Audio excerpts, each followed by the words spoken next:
بسم اللہ الرحمن الرحیم الحمدللہ ہمارا مقدمت ساری ہے، اور ہم نے گزشتہ سبق کے اندر وجوہات تان جو ضبط کے متعلق ہوتے ہیں اس کے بارے میں پڑھنا شروع کیا تھا۔ تو اس میں سے ہم نے 3 وجوہ تان پڑھے تھے، جس میں سے فرط الغفلت، کثرت غفلت، اور مخالفت ثقات، اور اسی طرح ہم نے وہم بھی چوتھا شروع کیا تھا، لیکن اس کی صرف تھوڑی سی ایک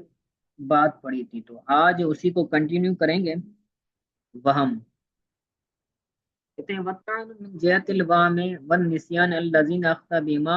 وَالرَّاوِي عَلَى سَبِيلِ التَّوَهُّمِ، وہم اور نسیان کی جہت سے بھی تان ہوتا ہے جن کے ذریعے راوی خطا کرتا ہے۔ الَّذِينَ بِهِمَا أَخْطَأَ، جن کے ذریعے، جن دونوں کے ذریعے راوی خطا کرتا ہے۔ وَرَوَى عَلَى سَبِيلِ التَّوَهُّمِ، اور وہم کے طور پر روایت کو بیان کرتا ہے، وہم کے طور پر روایت کو پیش کرتا ہے، یعنی ایسے الفاظ روایت کے اندر لاتا ہے جس سے وہم پیدا ہوتا ہے کہ یہ الفاظ حدیث کے ہیں یا نہیں ہیں، یا اسے خود وہم ہوتا ہے کہ شیخ نے یہ الفاظ استعمال کیے یا دوسرے الفاظ استعمال کیے۔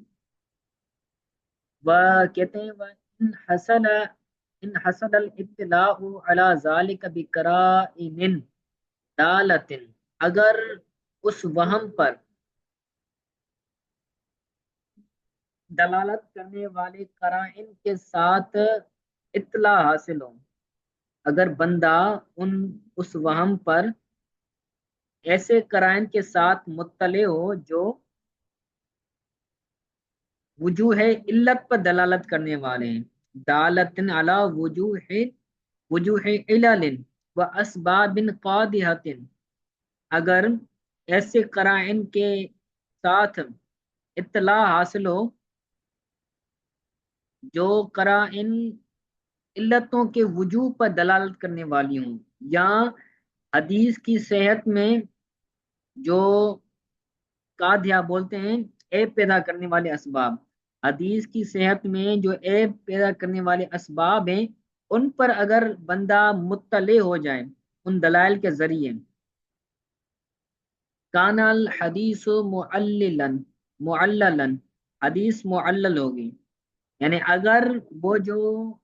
وہم ہے اس وہم پر مطلع، اس وہم پر اطلاع اگر ایسے قرائن کے ساتھ ہوں جو قرائے وجوہ علتوں کے وجوہات پر دلالت کرنے والی ہوں، یا جو حدیث کی صحت کے اندر عیب پیدا کرنے والے اسباب ہیں، ان اسباب پر دلالت کرنے والے قرائن ہو تو وہ حدیث معلل ہوگی، یعنی وہم والی حدیث وہ معلل حدیث کہلائے گی۔ وَهَذَا أَغْمَضُ حدیث وعدت، اور یہ علوم حدیث زیادہ پیچیدہ ہے، اغمد یعنی زیادہ پیچیدہ ہے، وعدت اور زیادہ دقیق ہے۔ علوم حدیث جو ہے نا، علم اصول حدیث، علم اصول حدیث یہ دقیق اور باریکی والا علم ہے۔ ولا يقوم به الا من رزق فهما حفظا واسعا ومعرفة تامة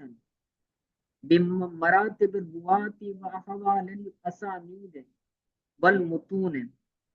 اور اس فن پر قائم نہیں رہ سکتا، ولا یقوم بھی، اور اس فن پر، اس علم پر قائم نہیں رہ سکتا مگر جس کو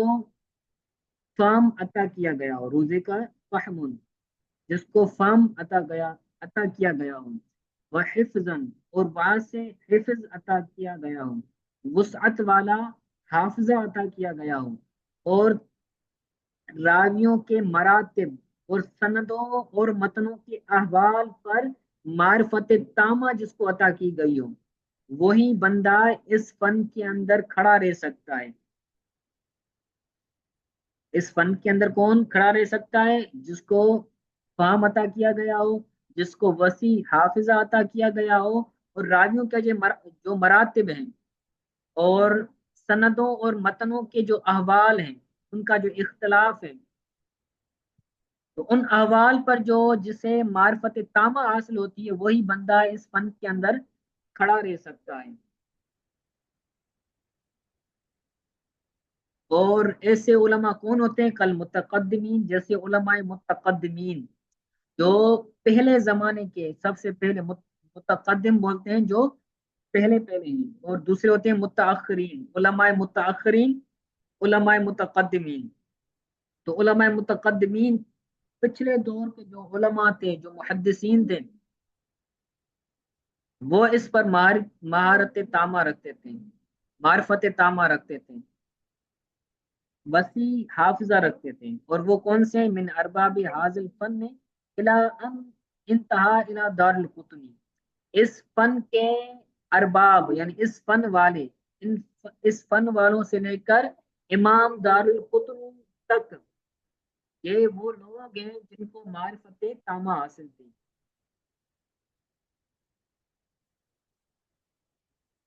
اصحاب حاضر فن و مہارہا ائمت من المحدثین، جو ائمہ محدثین ہیں، امام بخاری، امام مسلم،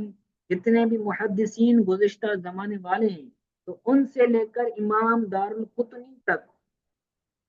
جتنے بھی محدث آئے وہ محدثین متقدمین محدث کہلاتے ہیں۔ اور یہ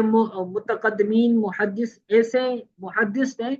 جن کو یہ تمام چیزیں حاصل تھیں، اور انہیں ان علتوں پر، ان اسباب پر گرفت حاصل تھی، انہیں پتا تھا کہ قرآن روایت کے اندر کیسی علت ہے، کیسی خرابی ہے، تو ان کو یہ تمام چیزیں ان کو معلوم تھی۔ وَيُقَالُ لَمْ يَأْتَ بَعْدَهُ مِثْلُهُ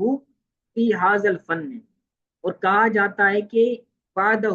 کی جو ضمیر ہے یہ دار القطنی کے طرف لوٹ دی ہے، یعنی امام دار القطنی کے بعد اس فن کے اندر کوئی اس کا مثل نہیں آیا، یعنی اس کے بعد امام دار القطنی کے بعد اس فن کے اندر ماہر بندہ، امام دار القطنی جیسا بندہ بعد میں کوئی نہیں آیا۔ علم حدیث کے اندر اور علتوں کی معرفت کے اندر جو کمال امام دار القطنی اور دوسرے محدثین کو حاصل تھا، تو امام دار القطنی کے بعد کوئی بھی بندہ اس فن کے اندر امام دار القطنی کے مثل معرفت رکھنے والا اور جاننے والا کوئی بھی نہیں ہے، کوئی بھی نیا نہیں آیا۔ واللہ عالم، اور اللہ تعالی زیادہ جاننے والا ہے۔ تو یہ چوتھا تھا جو ضبط پر کام کی وجہ سے راوی جو ہوتا ہے، راوی کے ضبط پر تان آتا ہے، اور جو پانچواں وجوہ تان جو ضبط کے متعلق ہوتا ہے وہ ہے سوء حفظ، سوء الحفظ، حافظے کا برا ہونا۔ واما سوء الحفظ فقالوا ان المراد به اللہ یکون اصابته اغلب على خطیئته، تو سوء حفظ کے بارے میں محدثین کہتے ہیں کہ اس سے مراد، ان المراد بھی، سوء حفظ سے مراد یہ ہے کہ اس کی درستگیاں، اس کی درستگیاں اس کی غلطیوں پر غالب نہ ہو، یعنی اس کی غلطی زیادہ، درست کام کم ہو، تو اس بندے کے لیے کہا جاتا ہے کہ اس کو سوء حفظ ہے، یعنی جس کی غلطیاں اس کی درستگیوں سے زیادہ ہوں، اس کے لیے کہا جاتا ہے کہ اس بندے کے اندر سوء حفظ کا مرض ہے۔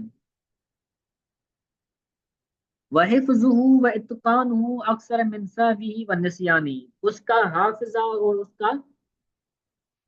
اتقان، اس کو جو یقین ہے، وحفظه وحفظه واتقانه اکثر من سہوه ونسیانه، اور اس کا حافظہ اور اس کا یقین اس کی بھول اور اس کے نسیان سے زیادہ ہو، اگرچہ یعنی امکان قطع و نسیان اغلب او مساوی